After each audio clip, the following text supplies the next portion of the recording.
들으실 말씀은 누가복음 19장 1절에서 10절까지 말씀입니다. 누가복음 19장 1절에서 10절까지 말씀입니다. 제가 읽고 마지막 절 다 같이 합독하도록 하겠습니다. 예수께서 여리고로 들어가 지나가시더라. 삭개오라 이름하는 자가 있으니 세리장이요 또한 부자라. 그가 예수께서 어떠한 사람인가 하여 보고자 하되 키가 작고 사람이 많아 할 수 없어 앞으로 달려가서 보기 위하여 돌 무화과 나무에 올라가니 이는 예수께서 그리로 지나가게 되미로라.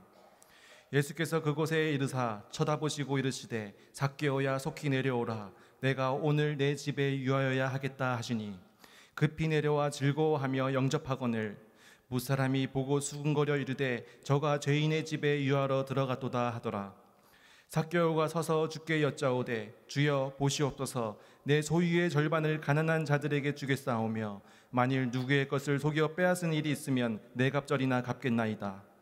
예수께서 이르시되 오늘 구원이 이 집에 이르렀으니 이 사람도 아브라함의 자손이미로다. 마지막 절 다 같이 읽겠습니다. 인자가 온 곳은 잃어버린 자를 찾아 구원하려 함이라. 아멘. 오늘 이 시간 오늘 구원이 이 집에 이르렀으니 오늘 구원이 이 집에 이르렀으니 라는 제목으로 말씀을 전하도록 하겠습니다. 오늘 본문 말씀은 유명한 삭개오 장면입니다. 키 작고 세리장이었던 이 삭개오를 예수님께서 여리고에서 만나주시고 또 이 삭개오는 이 한 예수님과의 만남을 통해서 그의 삶이 역전되어지는 그의 삶 가운데 반전이 일어나는 또 놀라운 스토리입니다. 오늘 본문 말씀은 누가복음에만 기록되어져 있습니다. 분명히 사복음서 마태, 마가, 누가, 요한 모두 예수님과 동행하면서 이 사건을 경험했을 텐데 왜 유독 누가복음에서 이 삭개오의 스토리, 삭개오의 이야기를 기록했을까요? 바로 이 누가복음만의 특별한 시각이 있습니다. 이 사복음 중에서 이 누가복음은 약한 자, 소외된 자, 가난한 자, 여성, 이방인에 집중된 독특한 시선을 이 누가복음은 가지고 있습니다.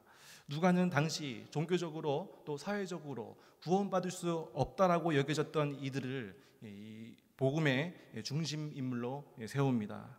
그래서 예수님을 인자, 하나님의 아들, 그리고 동시에 자비로운 예수님으로 이 묘사를 합니다. 함께 사람들과 죄인들과 함께 눈물을 흘리시고 식사하시면서 개인의 아픔을 위로하시는 그 예수님을 이 누가복음에 강조하고 있습니다. 이러한 하나님, 우리를 약한 자를 위로하시고 약한 자와 함께 해주시고 약한 자를 치료해 주시고 또 약한 자의 인생을 역전으로 바꿔주시는 이 하나님이 바로 우리의 하나님이실 줄로 믿습니다. 하나님께서 쓰신 사람들의 공통점을 보면 모두 다 약한 자들이고 모두 다 부족한 자들이고 또 모두 다 또 아픈 자들이었습니다. 야곱도 마찬가지입니다. 야곱도 속이고 또 빼앗고 그리고 또 두려워서 숨고 이런 나약했던 야곱을 하나님께서는 선택하셨고 들어서 사용하시고 또 이 야곱을 통해 야곱을 이스라엘로 불러주십니다. 요셉도 마찬가지입니다. 요셉도 그 야곱의 품 안에 있었을 때는 그냥 철부지 소년에 불과했습니다. 하지만 하나님께서 이 요셉을 선택하시고 요셉의 삶을 주관하여 주시고 또 요셉을 또 때로는 이 감옥으로 어려운 시간 그 연단의 시간을 허락하셨지만 결국 하나님께서는 이 요셉을 애굽의 총리로 귀하게 또 크게 사용하시는 것을 볼 수 있습니다. 모세도 마찬가지인 것 같습니다. 하나님께서는 그 최고의 인간을 선택해서 그 최고의 역사를 이끌어 가시는 분이 아니라 바로 나약한 자들 또 약한 자들, 또 우리와 같이 부족한 자들을 하나님께서 선택해서 쓰신다는 것입니다. 모세도 최고가 될 수 없었습니다. 물론 모세도 이 궁정에서 자라났지만 모세는 이방인 출신이요 또 히브리 출신이었기 때문에 최고가 될 수 없었습니다.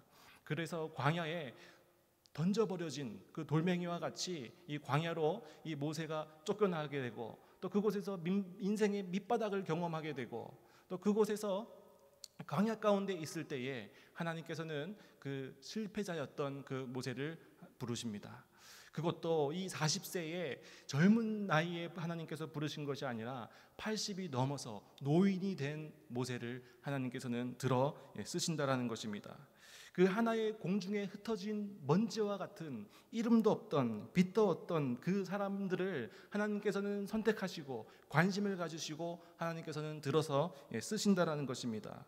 그래서 모세를 들어 쓰셔서 한 민족 200명이 넘는 그 한 민족을 구원하시고 또 그를 붙잡아 쓰시면서 그리고 반석에서 물이 나오고 홍해를 가르고 하나님의 능력, 하나님의 이적을 이 약한 사람으로부터 드러내셨다라는 것입니다. 이것이 바로 하나님의 독특한 하나님의 사역입니다. 이 하나님은 어떤 하나님입니까? 우리가 믿는 그 하나님입니다. 그래서 하나님께서 이 나약한 우리들, 부족한 우리들 하나님께서 선택하여 주셔서 만나 주셔서 들어서 사용하실 줄로 믿습니다.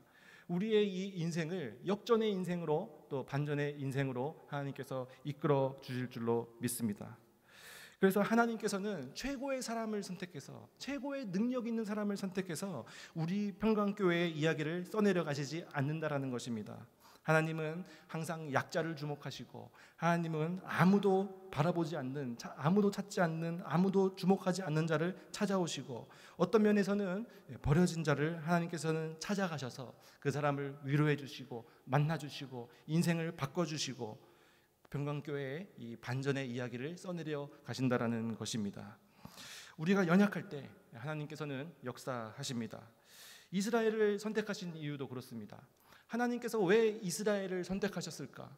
그 당시 강대국들 애굽, 아수르, 바벨론 그리고 로마를 하나님께서 선민 백성으로 선택하셔서 사역을 하셨다면 더 풍성하게 기독교가 더 전파될 수 있었을 텐데 왜 이름도 없고 빛도 없는 그 작디 작은 그 이스라엘 백성들을 하나님께서는 선택하셔서 사용하셨을까요?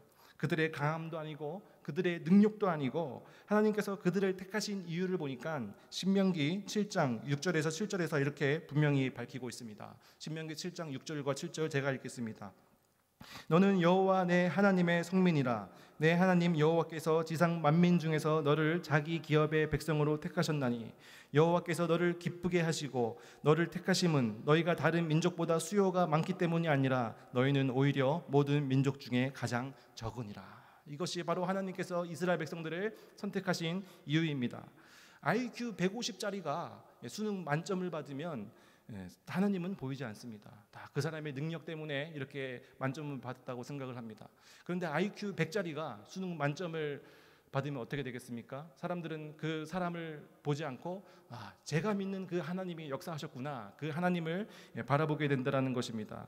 이처럼 하나님께서는 강자 속에서 묻히는 것을 원하지 않으시고 약자를 들어 쓰심으로 인해서 그 하나님의 능력을 볼 수 있게끔 어느 나라가 가장 작은지, 어느 나라의 수요가 가장 작은지 보시고 이스라엘이라는 그 당시 작디 작은 나라를 하나님께서 선택하셨다라는 것입니다. 그래서 내가 저 민족을 통해서 일을 하면 그 민족들이 나를 보고 열방으로 돌아올 수 있겠구나 하고 하나님께서는 약자를 오히려 선택하셨다라는 것입니다. 그래서 하나님께서는 이 작디 작은 이 이스라엘을 선택하시고 어떻게 이끄시는지를 8절을 우리 다 같이 한번 읽어보겠습니다. 8절입니다. 시작. 여호와께서 다만 너희를 사랑하심으로 말미암아 또는 너희의 조상들에게 하신 맹세를 지키려 하심으로 말미암아 자기의 권능의 손으로 너희를 인도하여 내시되 너희를 그 종되었던 집에서 애굽 왕 바로의 손에서 속량하셨나니. 하나님께서는 그 작디 작은 그 이스라엘 백성들 또 우리의 삶을 어떻게 이끄시냐면 사랑하심으로 말미암아 이끈다고 했습니다. 사랑하심으로 말미암아 그 부모의 심정으로 아버지의 심정으로 어느 아버지가 어느 부모가 그 자녀의 잘못된 것을 보고 그냥 자녀를 내팽개쳐 버리겠습니까? 때로는 실수하고 때로는 넘어지고 때로는 죄 가운데 있지만 하나님은 그 아버지의 심정으로 아버지의 마음으로 끝까지 이 이스라엘 백성들 그리고 우리의 삶을 보호해 주시고 인도해 주신다라는 것입니다. 그리고 하나님은 맹세를 지키시는 하나님이다라고 이렇게 기록되어져 있습니다. 맹세하심을 지키시는 하나님, 하나님께서는 너로 큰 민족을 이루겠다, 너를 너는 복의 근원이 될 것이다. 그렇게 강한 그 거인들이 살고 있는 그 가나안 땅에 내가 너를 보내겠다. 하나님께서는 언약을 하시고, 그리고 무엇으로 이 이스라엘 백성들을 이끄시냐? 바로 권능의 손으로 하나님께서는 이 이스라엘 백성들을 보호하시고 지키시고 인도하신다라고 하셨습니다. 권능의 손, 이 권능의 손을 우리가 바라보아야 될 줄로 믿습니다. 이 하나님의 권능의 손은 우리를 살리는 손이고, 우리를 위로하는 손이고, 우리를 회복시켜주는 손입니다. 그래서 하나님은 언약을 지키시는 분이십니다. 우리에게 새 언약, 우리의 최고의 언약, 우리의 마음에 새겨진 언약, 바로 무엇입니까? 예수 그리스도를 통한 구원입니다. 예수 그리스도께서 십자가에 못 박히시고 그 피 흘리심으로 말미암아 우리의 죄가 눈같이 희어지고 우리가 구원받게 될 것이라는 이 십자가의 언약을 하나님께서는 우리들 가운데 언약하셨다라는 것입니다. 그래서 때로는 우리가 지치고, 때로는 우리가 넘어지고, 때로는 우리가 그 죄 가운데 들어설 수도 있지만, 우리의 연약함이 있지만, 그럼에도 불구하고 하나님은 사랑으로 우리를 이해해 주시고 품어주시고 끝까지 언약을 지키신다라는 것입니다. 그래서 이 하나님의 권능의 손을 우리는 붙잡아야 될 줄로 믿습니다. 그래서 우리가 약한 가운데 있더라도 걱정할 필요가 없습니다. 하나님은 언약을 지키시는 분이십니다. 그래서 세상은 강자에게만 관심이 있지만, 세상은 1등에게만 관심이 있지만, 하나님은 약한 자들, 잃어버린 자들에게 더 관심이 많다라는 것입니다. 그리고 약자, 잃어버린 자들을 하나님께서 위로해 주시고 만나 주셔서 그들의 인생을 역전의 인생으로, 반전의 인생으로 이끌어 주신다라는 것입니다. 오늘 본문의 10절은 이렇게 기록되어져 있습니다. 인자가 온 것은 잃어버린 자를 찾아 구원하려 함이라. 예수님께서 삭개오를 만나 주셨는데, 이 삭개오를 만나 주신 이유, 바로 잃어버린 자를 구원하게 하려 함이라. 하나님께서는 삭개오를 잃어버린 자라고 말씀하시고 이 삭개오를 만나 주시고 삭개오의 인생을 완전히 뒤바꿔 주셨습니다. 그래서 오늘 이 삭개오의 반전 스토리를 통해서 우리의 인생도, 우리의 삶도, 우리의 신앙도 어떻게 역전을 이룰 수 있을지, 어떻게 반전을 이룰 수 있을지 한번 알아보도록 하겠습니다. 오늘 본문 1절과 2절은 이렇게 기록되어져 있습니다. 예수께서 여리고로 들어가 지나가시더라. 삭개오라 이름하는 자가 있으니 세리장이요 또한 부자라. 예수님께서 여리고로 들어가셨습니다. 이 여리고는 예루살렘으로 통과하는 물류의 길목입니다. 통로입니다. 그래서 우리나라의 부산, 인천, 평택과 같이 모든 물류, 예루살렘으로 향하는 물류가 바로 이 여리고로 지나가게 돼 있었습니다. 근데 그곳에서 살고 있는 삭개오라고 이름하는 사람이 있었는데, 이 삭개오는 키가 작고 세리장이다라고 성경은 기록하고 있습니다. 성경에서 키가 작은 사람이다라고 기록한 거는 키가 작은 사람이 아니라 부자라 이렇게 기록되어져 있습니다. 성경에서 부자라 이렇게 기록된 것은 단순히 그냥 건물 몇 개 갖고 있는 그런 부자를 넘어서 성경에서 기록됐다는 것은 진짜 부자라는 겁니다. 진짜 수백억의 아마 자산가였을 것 같습니다. 세리장이자 부자였던 그 삭개오를 예수님께서 만나 주십니다. 삭개오의 직업은 세리장이었습니다. 이때 당시 그 로마의 세금 체계를 보면 직접세와 간접세가 있었는데, 직접세는 인두세, 토지세, 소득세입니다. 이 직접세는 인도 로마 정부가 직접 걷어가는 세금입니다. 그 다음에 간접세가 있었는데 관세, 통행세, 농산물 세금, 이런 잡다한 세금들은 간접세라 그래서 퍼블릭하니, 바로 세리장 한 명을 세워서 그로 하여금 이 세금을 걷게 하는 그런 세금 체계의 방식이었습니다. 그런데 이 세리장을 어떻게 세우느냐?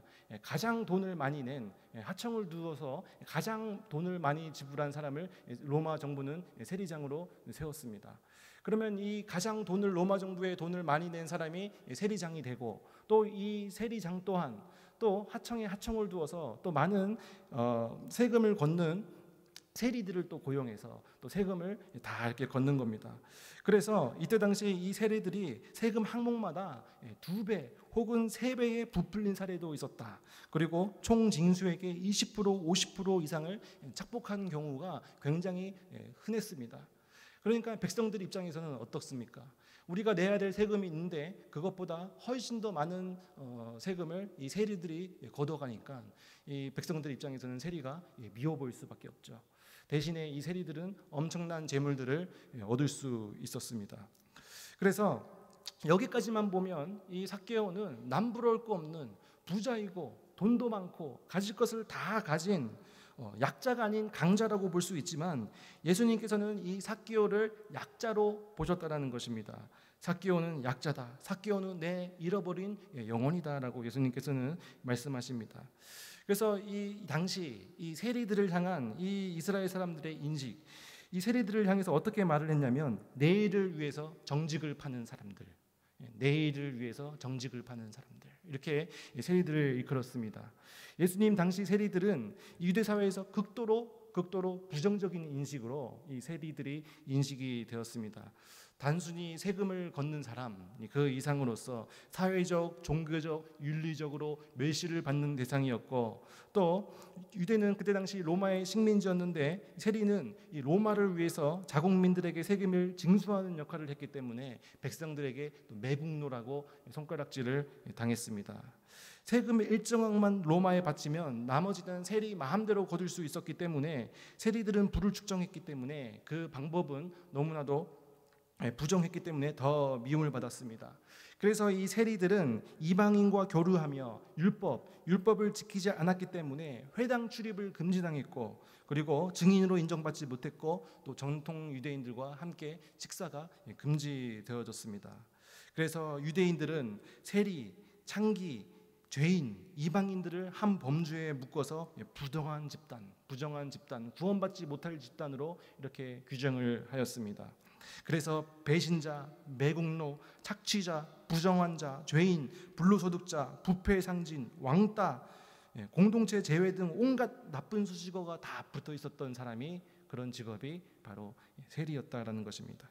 성경에서는 기록하고 있습니다. 삭개오는 키가 작았다.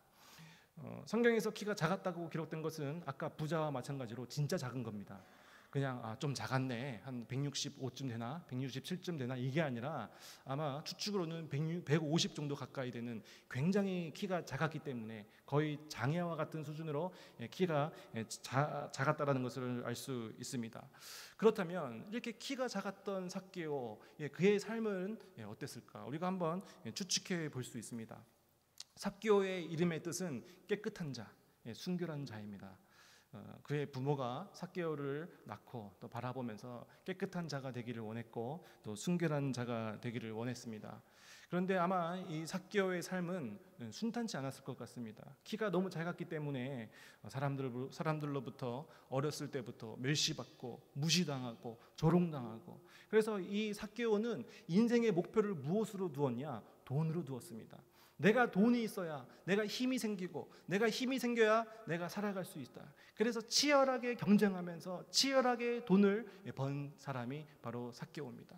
그래서 돈을 벌면서 뺏고, 돈을 벌면서 착복하고, 돈을 벌면서 남의 것을 억지로 뺏어오면서 그렇게 많은 부를 이루고 경제적인 또 성공도 이루고 또 지위도, 세리장이라는 또 지위까지 올라갔지만 그의 마음은 어떻겠습니까? 사람들에게 받는 손가락과 멸시와 또 이런 것들 때문에 마음이 너무 어려웠을 것 같습니다.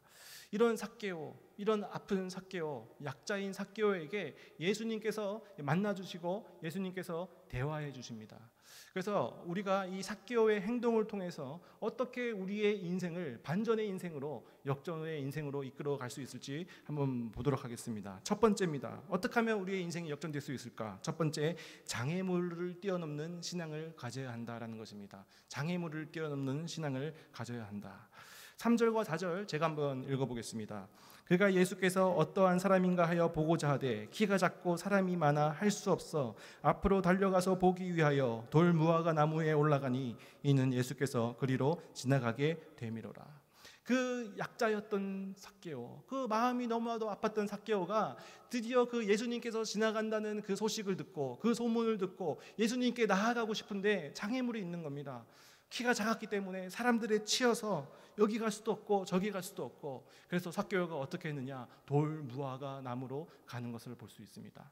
예수님을 만나기 위해서 장애물을 뛰어넘으며 적극적으로 나아가는 이 삭개오의 태도를 우리가 본받아야 된다는 것입니다. 우리도 한번 돌아보기를 원합니다. 나의 신앙을 방해하는 것은 무엇인가? 내 신앙의 장애물은 무엇인가? 내가 정말 예수님을 믿고 그 말씀에 순종하며 기도하며 하나님과의 깊은 교제 가운데 내가 살아가야 하는데, 내가 교회를 섬기고 교회를 봉사하면서 하나님의 기쁨이 되는 삶을 살아야 되는데, 내가 이 세상 가운데 빛과 소금의 역할을 감당하면서 내가 거룩한 삶을 내가 살아야 되는데, 그러한 나의 신앙, 하나님과의 그 관계를 방해하는 것은 무엇인가? 이 장애물은 무엇인가? 우리는 철저하게 돌아보고 그것을 해결하는 신앙을 우리는 붙잡아야 된다는 것입니다. 우리가 교회에서 사역을 하는데 우리 부서 굉장히 오랜 시간 동안 평온합니다. 오랜 시간 동안 평강합니다. 오랜 시간 동안 조용합니다. 때로는 은혜 소리처럼 들릴 수 있지만 그때 한번 돌아봐야 된다는 것입니다. 우리의 인생, 우리의 열정이 식지 않았나? 우리가 자꾸 안주해 있지 않은가? 우리가 너무나도 익숙한 것에 빠져 있지 않은가? 사단 마귀는 우는 사자와 같이 우리에게 달려드는데, 사단 마귀는 어떤 사람들에게 달려드느냐? 하나님을 만나서 은혜 받는 사람들, 어떻게 해서든지 내가 새로운 각오와 결단으로 하나님을 뜨겁게 만나고 싶은 사람들, 내가 정말 하나님을 열정적으로 사랑하는 사람들, 내가 부서에서 뭔가 새로운 것을 해보고 싶은 사람들, 이런 사람들에게 이 사단 마귀는 달려듭니다. 그래서 그 부서에서 뭔가 막 부흥이 일어나고, 부서에서 뭔가 새로운 신앙의 열정이 막 샘솟고, 뭔가 새로운 사역들이 막 쏟아지는데 부서는 바람 잘 날 없다. 그것은 반대로 생각하면 우리가 잘하고 있는 거구나. 사단 마귀가 우리가 잘하고 있기 때문에 이렇게 공격하는구나. 사단 마귀가 제일 싫어하는 것은 하나님과의 관계가 회복되는 것, 하나님과 예수님을 만나는 것, 이것입니다. 그런데 우리가 부서가 조용하다, 우리 부서가 평강하다, 그러면 한번 우리의 열정, 우리의 사역을 돌아보아야 된다는 것입니다. 그래서 사단 마귀는 어떻게든 하나님을 만나지 못하게 하려고, 어떻게든 예배에 집중하지 못하게 하려고, 어떻게든 신앙이 회복되지 못하게 하려고 방해한다는 것입니다. 우리는 이 장애물을 뛰어넘어야 될 줄로 믿습니다. 두 번째입니다. 어떻게 우리의 인생의 반전의 인생, 역전의 인생, 삭개오와 같은 인생이 될 수 있을까? 두 번째는 기회를 붙잡는 신앙입니다. 기회를 붙잡는 신앙이 우리 가운데 있어야 됩니다. 5절과 6절을 제가 한번 읽어보겠습니다.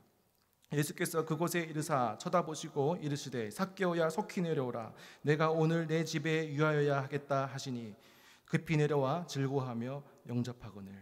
하나님께서 그 권능의 손, 하나님께서 그 역전의 손을 이 삭개오에게 내미셨습니다. 삭개오야 속히 내려오라. 내가 오늘 내 집에 유하여야 하겠다. 하나님께서 기회를 주신 것이죠. 그때 삭개오는 어떻게 했습니까? 6절을 보니까 급히 내려와서 즐거워하며 영접하거늘. 하나님의 기회를 잡았다라는 것입니다. 하나님의 권능의 손을 붙잡았다라는 것입니다. 우리도 이러한 기회를 붙잡는 신앙이 있어야 될 줄로 믿습니다.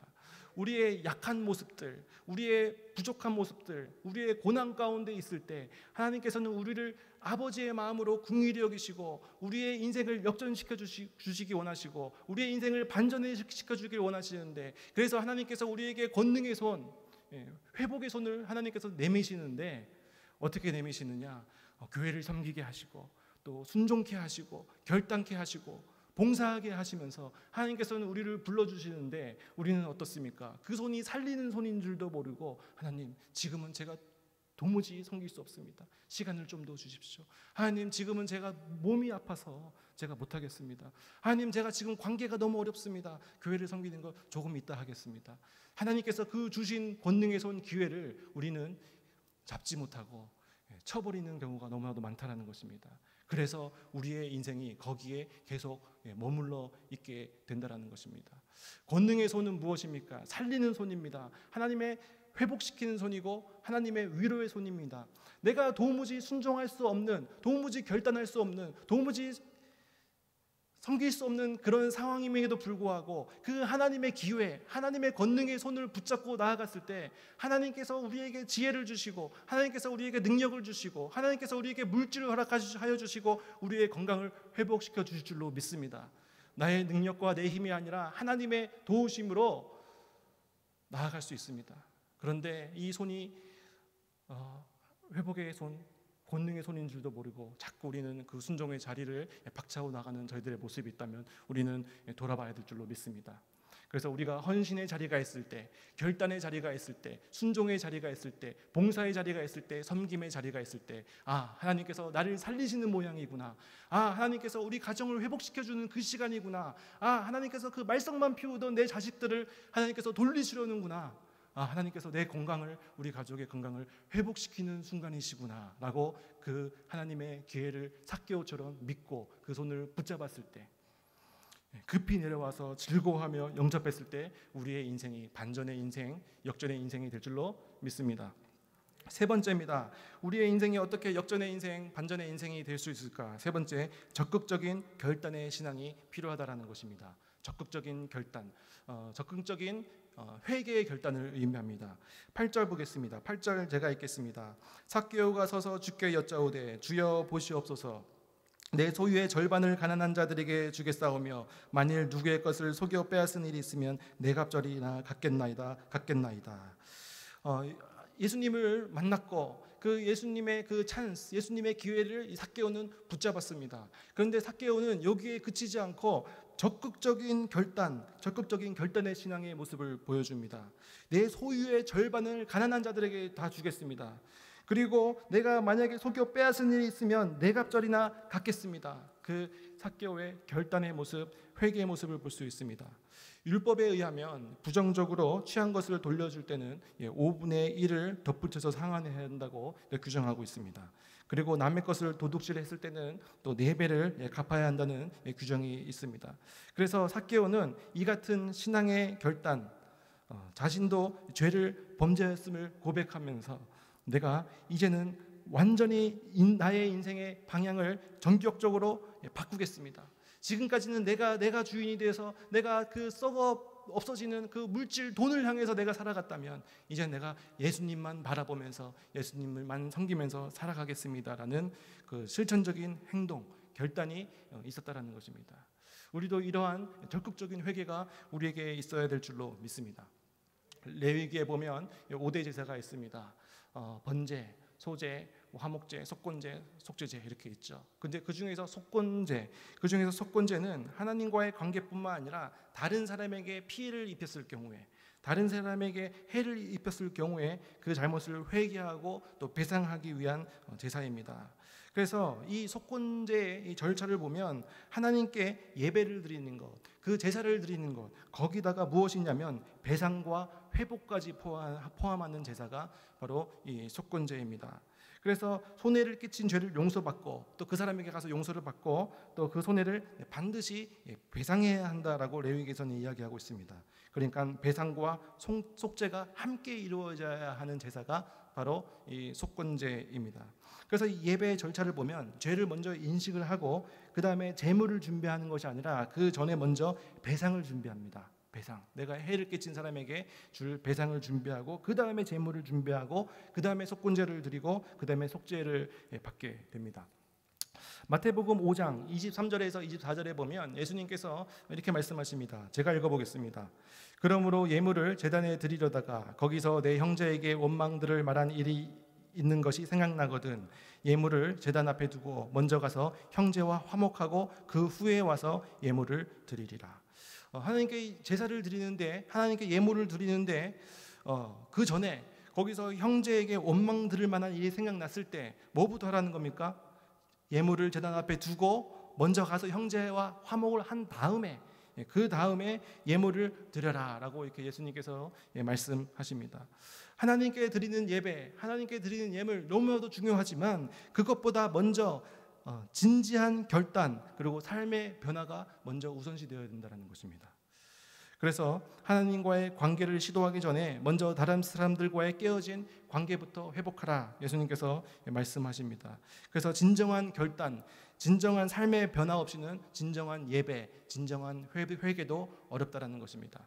그래서 우리가 이 삭개오의 그 고백과 같이 내 소유의 절반을 다 팔고 내가 속여서 빼앗은 것이 있다면 네 갑절이나 돌려주겠습니다라는 이 삭개오의 결단을 우리가 기억하면서 우리가 우리의 죄를 고백하고 회개하는 고백하는 것을 넘어서 우리 가운데 진지한 결단이 우리 삶 가운데 있어야 될 줄로 믿습니다.